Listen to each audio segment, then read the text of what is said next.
finger.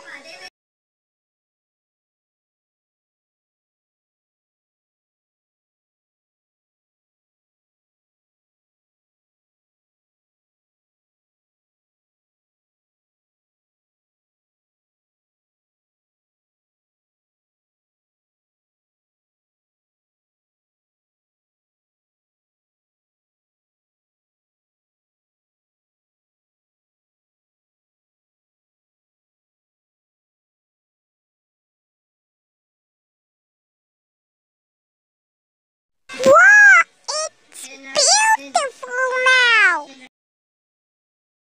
Of course, we need a heart.